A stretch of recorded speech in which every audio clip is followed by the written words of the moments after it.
Hi everyone, welcome to day 7 of an introduction to Shakespeare. So yesterday we looked at the setting of A Midsummer Night's Dream and we focused on the forest. I received lots and lots of lovely pieces of writing with descriptive paragraphs describing that forest really well, so I was really pleased with that. Today we're going to look a little bit more at character, and you'll be pleased to know we're going to be using our drawing skills today rather than our writing skills. So today is Tuesday the 30th of June 2020. We've come to the end of the month. The learning intention is for you to express your understanding of Puck. So the character of Puck, who is one of the fairies, and he works for the King Fairy Oberon in this story. Okay? So, who is Puck? So, also known as Robin Goodfellow, Puck is Oberon's jester, a mischievous fairy who delights in playing pranks on mortals. Puck is a representative of the trickster figure which appears in most folklore.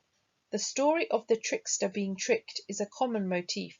Shakespeare used this to create his Puck, since the character gets confused in A Midsummer Night's Dream and gives the love potion to the wrong couple of lovers. So if you remember, Puck was the one who put the wrong the long love potion flower on the eyes of the wrong people, so they fell in love with the wrong person. And it was all undone in the end and everyone lived very happily ever after, but he is known as the trickster. Okay, and he is a character that comes up in a lot of Shakespeare stories, the character that is a kind of like a jester or a trickster who likes to be mean to other people, and in this case he's a fairy, so he likes to be mean to mortals or human beings. Okay, so that is who Puck is.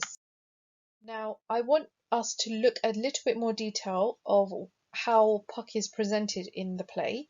So we're going to move to Act 5, Scene 1, and there is a monologue here, which is where Puck is speaking, and I would like you to answer some of the questions.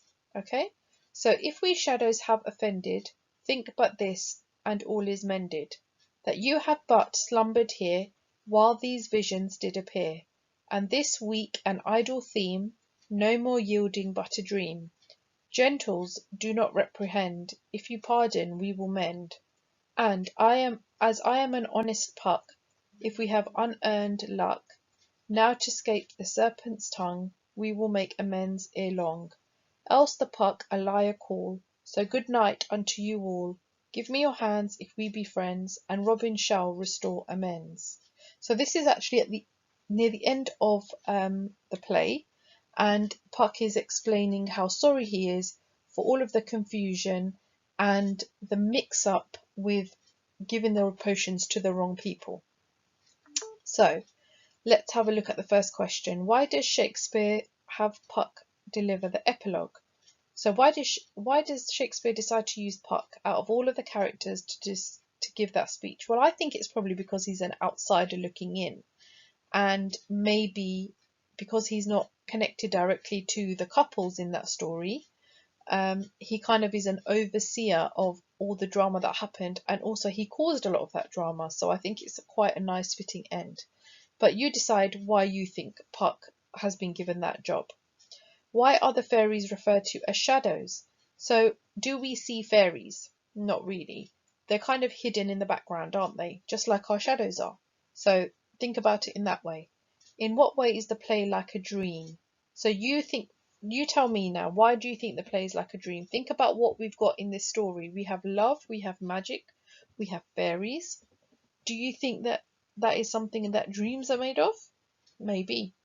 Why might Puck be asking for a pardon? Could this be linked to Puritanism? So remember we talked about Puritanism, the people that didn't like theatres and plays. Okay, so do you think he's asking to be pardoned? Have a think about that one. Who might create the serpent's tongue that Puck would like to escape? So the serpent's tongue is obviously, serpent means snake, and tongue obviously we know, and the snake's tongue is quite vicious. So who do you think is going to create that tongue? What is Puck asking for in the final couplet? If you read it carefully, you'll be able to see exactly what he's asking for. And the last one, why would Shakespeare use rhyming couplets for the epilogue? So why has he written it as a poem, do you think?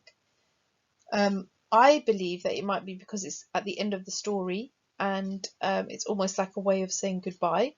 But I would like you to have your own opinion. Why do you think he's used a poem at the end?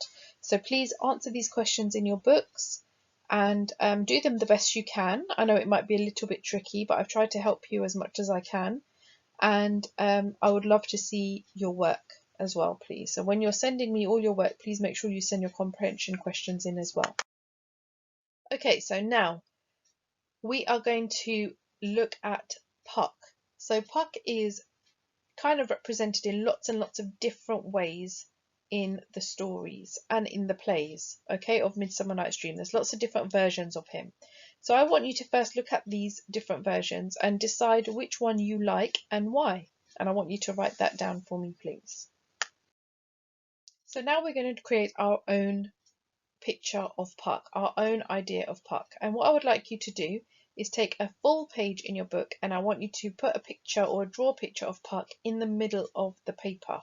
Okay, and then I want you to answer the questions about Puck that are on the box at the bottom, and I want you to write the answers around the picture of Puck.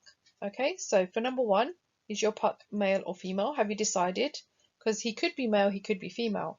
How old is he or she? What clothes does your Puck wear? How does your Puck move around the stage? Does he appear from heaven or hell? And what are Puck's magical powers? What advice would you give to your actor about Puck's personality? So imagine you're putting on a play and you had to answer all of those questions about your representation of Puck. Okay, so you're going to draw a picture and then answer the questions about how you would like him represented. I cannot wait to see your artwork. I've seen your work when you did Skellig and some of the artwork was absolutely amazing. So I would love to see more artwork from you. You're drawing and you're writing down your ideas about this character. Okay, remember it's a chance for you to be really creative. We're also giving out class charts, points and certificates, so really important for you to do your best. And can you please send your work into year 6 at grange.harrow.sch.uk, and I will see you tomorrow.